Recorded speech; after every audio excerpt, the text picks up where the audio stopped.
आज का वीडियो बहुत ज़्यादा इंपॉर्टेंट होने वाला है क्योंकि आज के इस वीडियो में हम लोग स्वतंत्रता संग्राम के 30 ऑब्जेक्टिव प्रश्न करने वाले हैं। अगर आप किसी भी कंपटीशन एग्जाम की तैयारी करते हैं, चाहे वो एसएससी, सीएसएल, सीजीएल या रेलवे किसी पोस्ट की आप तैयारी करते हैं या बिहार पुलिस, एसआई, दरोगा की तैयारी करते हैं, तो इस वीडियो के अंदर जो भी क्वेश्चन हम करवाने वाले हैं, क्योंकि जनरल साइंस से संबंधित जो भी जीके जीएस से संबंधित क्वेश्चन हमारे चैनल पर अपलोड होते हैं और जो कि बहुत ज़्यादा इंपॉर्टेंट क्वेश्चन होते हैं जो कि आपके कंपटीशन एग्जाम में आते ही आते हैं। तो चलिए पहले प्रश्न को पढ़ेंगे। पहला प्रश्न अगर आप ध्यान से देखें तो कहता है कि कांग्रेस के 1907 के सूरत अधिवेशन के अध्यक्ष कौन थे? Option A Gopal Krishna Gokhale, option B Ras Bihari Ghosh, option C Dada Bhai Naoroji, option D है फिरोज शाह मेहता। तो इसका करेक्ट आंसर हो जाएगा ऑप्शन नंबर बी यानी कि रास बिहारी घोष हो जाएगा इसका करेक्ट आंसर। तो कांग्रेस के 1907 के सूरत अधिवेशन के अध्यक्ष कौन थे? रास बिहारी घोष था। ऑप्शन नंबर बी आपको याद रखना है, ठीक है। तो पहला प्रश्न बहुत ज्यादा खास था, एक बार फिर से हम लोग क्या करेंगे, इसको रिपीट करेंगे। कांग्रेस के 1907 के सूरत अधिवेशन के अध्यक्ष कौन थे? Option A Gopal Krishna Gokhale, option B Ras Bihari Ghosh, option C Dada Bhai Naoroji, option D Firoz Shah Mehta. तो दोस्तों इसका correct answer option number B हो जाएगा यानी कि रास बिहारी घोष हो जाएगा। चलिए प्रश्न संख्या 2 की बात कर लेते हैं। प्रश्न संख्या 2 में क्या पूछा है कि न्यू लैम्प्स फॉर ओल्ड लेखमाला किसने लिखी थी? प्रश्न संख्या 2 में पूछा है कि न्यू लैम्प्स फॉर ओल्ड लेखमाला किसने लिखी थी? ऑप्शन ए है Bal Gangadhar Tilak, option B Arvind Ghosh, option C है लाला लाजपत राय, ऑप्शन डी है बिपिन चंद्र पाल। दोस्तों इसका correct answer option number B हो जाएगा यानी कि अरविंद घोष हो जाएगा इसका correct answer. New lamps for old लेखमाला किसने लिखी थी? तो अरविंद घोष ने लिखी थी, तो ऑप्शन नंबर बी इसका करेक्ट हो जाएगा। एक बार फिर से हम लोग प्रश्न संख्या 2 की बात कर लेते हैं। न्यू लैम्प्स फॉर ओल्ड लेखमाला किसने लिखी थी? Option A Bal Gangadhar Tilak, option B Arvind Ghosh, option C Lala Lajpat Rai, option D Bipin Chandra Pal. इसका correct answer option number B हो जाता है, अरविंद घोष हो जाएगा इसका करेक्ट आंसर। चलिए बात कर लेते हैं अगले प्रश्न यानी कि प्रश्न संख्या अगर हम 3 की बात करें, इसमें क्या पूछे कि कांग्रेस के किस अधिवेशन में नरम दल और गरम दल का विभाजन हुआ? Option A Calcutta 1906, option B Surat 1907, option C है मद्रास 1908, ऑप्शन डी है लखनऊ 1916। तो दोस्तों इसका correct answer option number B हो जाएगा यानी कि सूरत 1907 हो जाएगा। तो कांग्रेस के किस अधिवेशन में नरम दल और गरम दल का विभाजन हुआ है? तो सूरत 1907 हो जाएगा यानी कि ऑप्शन नंबर बी इसका करेक्ट हो जाएगा। चलिए अगले प्रश्न की बात कर लेते हैं। तो प्रश्न संख्या अगर हम 4 की बात करें, इसमें क्या पूछा है कि अनुशीलन समिति की स्थापना किसने की थी? ऑप्शन ए है परमथनाथ मित्र, ऑप्शन बी है अरविंद घोष, ऑप्शन सी है बारिंद्र घोष, ऑप्शन डी है खुदीराम बोस। तो दोस्तों इसका correct answer option number A हो जाएगा यानी कि परमथनाथ मित्र हो जाएगा इसका करेक्ट आंसर। तो अनुशीलन समिति की स्थापना किसने की थी? तो ऑप्शन नंबर ए आपको याद रखना है, परमथनाथ मित्र यानी कि ऑप्शन नंबर ए इसका करेक्ट हो जाएगा। चलिए प्रश्न संख्या 5 की बात कर लेते हैं। प्रश्न संख्या 5 में क्या पूछा है कि इंडियन सोशियोलॉजिस्ट पत्रिका का प्रकाशन किसने किया? ऑप्शन ए है श्यामजी कृष्ण वर्मा, ऑप्शन बी है सावरकर, ऑप्शन सी है लाला हरदयाल, ऑप्शन डी है मदन लाल धिंगरा। इसका correct answer option number A हो जाएगा यानी कि श्यामजी कृष्ण वर्मा हो जाएगा। तो इंडियन सोशियोलॉजिस्ट जो पत्रिका का प्रकाशन किसने किया? तो श्यामजी कृष्ण वर्मा ने किया, तो ऑप्शन नंबर ए आपको याद रखना है। चलिए एक बार फिर से प्रश्न संख्या 5 को हम लोग पढ़ेंगे। इंडियन सोशियोलॉजिस्ट पत्रिका का प्रकाशन किसने किया? ऑप्शन ए है श्यामजी कृष्ण वर्मा, ऑप्शन बी है सावरकर, ऑप्शन सी है लाला हरदयाल, ऑप्शन डी है मदन लाल धिंगरा। इसका correct answer option number A हो जाएगा यानी कि श्यामजी कृष्ण वर्मा हो जाएगा इसका करेक्ट आंसर। चलिए बात कर लेते हैं अगले प्रश्न यानी कि प्रश्न संख्या अगर हम 6 की बात करें, इसमें क्या पूछा है कि गदर पार्टी का पहला अध्यक्ष कौन था? Option A Lala Hardayal, option B है सोहन सिंह भकना, ऑप्शन सी है करतार सिंह सराभा, ऑप्शन डी है बाबा गुरदीप सिंह। इसका करेक्ट आंसर दोस्तों ऑप्शन नंबर बी हो जाएगा यानी कि सोहन सिंह भकना हो जाएगा। तो गदर पार्टी का पहला अध्यक्ष कौन था? सोहन सिंह भकना था, तो ऑप्शन नंबर बी आपको याद रखने का। फिर से प्रश्न संख्या 6 को पढ़ेंगे।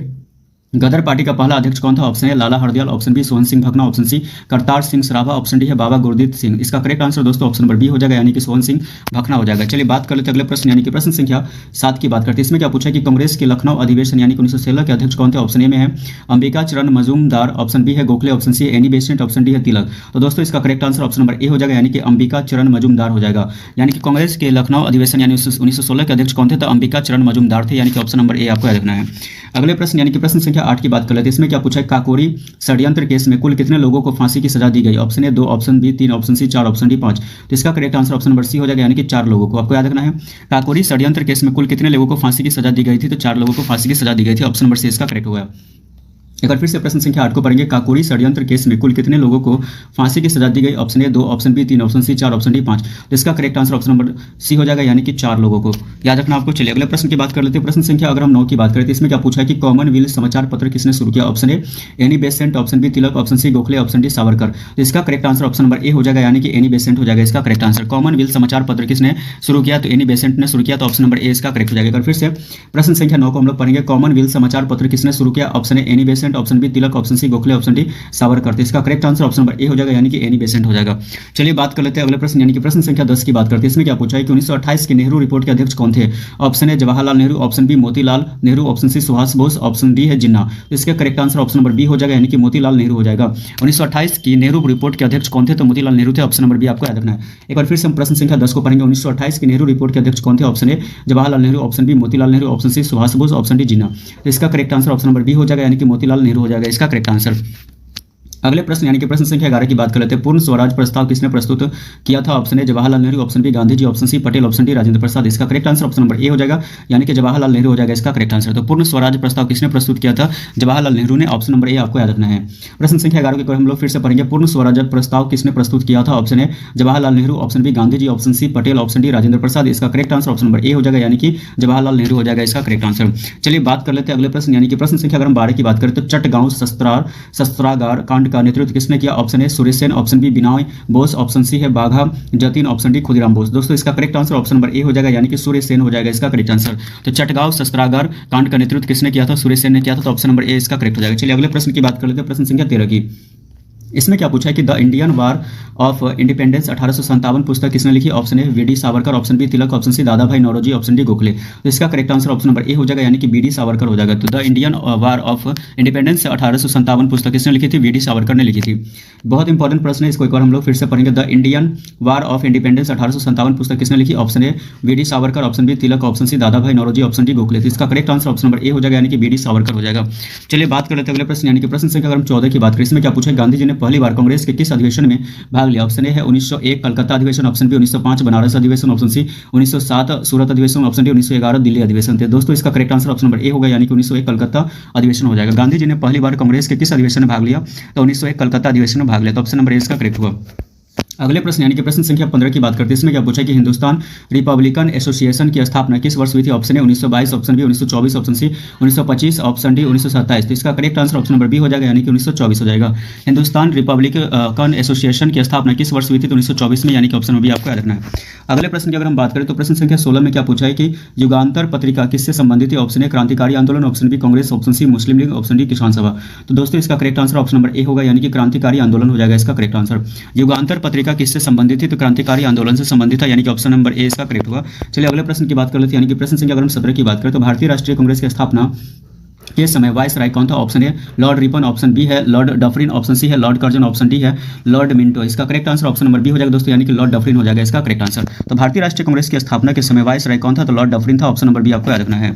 अगले प्रश्न की बात कर लेते हैं। प्रश्न संख्या 18 में क्या पूछा है कि एनी बेसेंट कांग्रेस के अध्यक्ष किस वर्ष बनी? ऑप्शन ए में एनी बेसेंट जो है कांग्रेस के अध्यक्ष किस वर्ष बनी? ऑप्शन ए में 1916, option B 1917, option C 1918, option D 1919।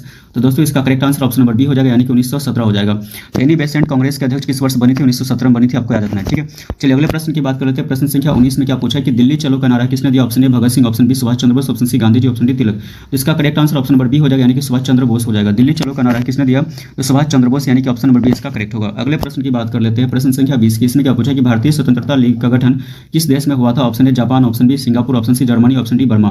तो इसका correct answer option number B हो जाएगा, यानी कि सिंगापुर हो जाएगा इसका करेक्ट आंसर। तो भारतीय स्वतंत्रता लीग का गठन किस देश में हुआ था? सिंगापुर में हुआ था। ऑप्शन नंबर बी आपको याद रखना है, सिंगापुर। ठीक है, चलिए अगले प्रश्न की बात कर लेते हैं। प्रश्न संख्या 21 की। इसमें क्या पूछा है कि 1857 के विद्रोह में अंग्रेजों ने बहादुर शाह जफर को कहां निर्वासित किया?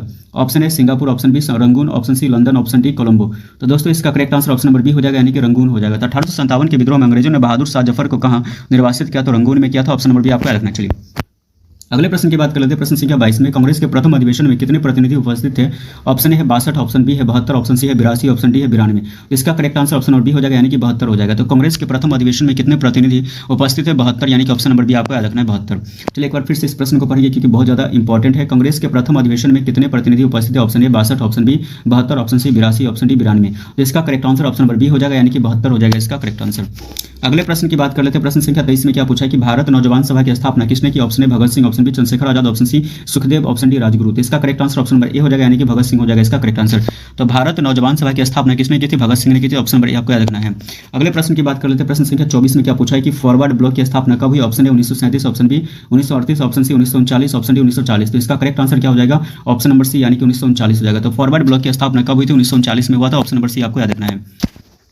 अगले प्रश्न की बात कर लेते हैं। प्रश्न संख्या 25 में क्या पूछा है? कांग्रेस के कराची अधिवेशन यानी 1931 के अध्यक्ष कौन थे? Option A Jawaharlal Nehru, option B Vallabh Bhai Patel, option C है राजेंद्र प्रसाद, ऑप्शन डी सुभाष बोस। तो इसका correct answer option number B हो जाएगा, यानी कि वल्लभ भाई पटेल हो जाएगा। तो कांग्रेस के कराची अधिवेशन यानी 1931 के अध्यक्ष कौन थे? वल्लभ भाई पटेल थे। ऑप्शन नंबर बी आपको याद रखना है। अगले प्रश्न की बात कर लेते हैं। प्रश्न संख्या 26 में क्या पूछा है कि भारत छोड़ो आंदोलन के दौरान भूमिगत रेडियो किसने चलाया? Option A Aruna Asaf Ali, option B है उषा मेहता, ऑप्शन सी है सुचेता कृपलानी, ऑप्शन डी है सरोजिनी नायडू। तो इसका करेक्ट आंसर ऑप्शन नंबर क्या हो जाएगा? बी हो जाएगा, यानी कि उषा मेहता हो जाएगा इसका करेक्ट आंसर। तो भारत छोड़ो आंदोलन के दौरान भूमिगत रेडियो किसने चलाया था? उषा मेहता। आपको याद रखना। एक बार फिर से प्रश्न संख्या 26 को पढ़ेंगे। भारत छोड़ो आंदोलन के दौरान भूमिगत रेडियो किसने चलाया? Option A Aruna Asaf Ali, option B Usha Mehta, option C Sucheta Kripalani, option D Sarojini Naidu. तो इसका correct answer option number B हो जाएगा, यानी कि उषा मेहता हो जाएगा इसका करेक्ट आंसर। अगले प्रश्न की बात कर लेते हैं। प्रश्न संख्या 27 में क्या पूछा? गांधी जी और डॉक्टर अंबेडकर के बीच पूना पैक्ट कब हुआ था? ऑप्शन ए में है 1930, option B 1931, option C 1932, option D 1935। इसका correct answer option number C हो जाएगा, यानी कि 1932 हो जाएगा। तो गांधी जी और डॉक्टर अंबेडकर के बीच पूना पैक्ट कब हुआ था? 1932 में हुआ था। अगले प्रश्न की अगर हम बात करें तो प्रश्न संख्या 28 में क्या दिया कि पाकिस्तान शब्द का सर्वप्रथम प्रयोग किसने किया? Option A Mohammad Ali Jinnah, option B Chaudhary Rahmat Ali, option C Iqbal, option D Liaquat Ali. तो इसका correct answer option number B हो जाएगा, यानी कि चौधरी रहमत अली हो जाएगा। अगले प्रश्न की बात कर लेते हैं। प्रश्न संख्या 29 में क्या पूछा है? कांग्रेस के फैजपुर अधिवेशन 1936 के अध्यक्ष कौन थे? Option A Subhash Bose, option B Jawaharlal Nehru, option C Patel, option D Rajendra Prasad. तो इसका correct answer option number B हो जाएगा, यानी कि जवाहरलाल नेहरू हो जाएगा। तो कांग्रेस के फैजपुर अधिवेशन 1936 के अध्यक्ष कौन थे? तो जवाहरलाल नेहरू थे, यानी कि ऑप्शन नंबर बी इसका करेक्ट हो जाएगा। अगले प्रश्न यानी कि इस वीडियो का सबसे लास्ट प्रश्न है। अगर अभी तक आप मेरे चैनल को अभी तक आप लोगों ने सब्सक्राइब नहीं किया, जो पहली बार मेरे चैनल विजिट कर रहे हैं या पहली बार इस वीडियो को वॉच कर रहे हैं, तो जरूर चैनल को सपोर्ट करें, सब्सक्राइब करें, क्योंकि मैं आपके लिए हमेशा ऐसे वीडियो लाता रहता हूं जो आप किसी भी कंपटीशन एग्जाम की तैयारी करते हैं तो मेरे वीडियोस के अंदर जो भी क्वेश्चन करवाए जाते हैं एक्जैक्ट 100% ऐसे क्वेश्चन जो कंपटीशन में पूछे जाते हैं। तो इस वीडियो का सबसे लास्ट प्रश्न यानी कि 30 प्रश्न है कि आजाद हिंद सरकार को सबसे पहले किस देश ने मान्यता दी? Option A Japan, option B Germany, option C Italy, option D Burma. तो दोस्तों इसका correct answer option number A हो जाएगा, यानी कि जापान हो जाएगा। तो चलिए मिलते हैं नेक्स्ट, तब तक के लिए बाय बाय।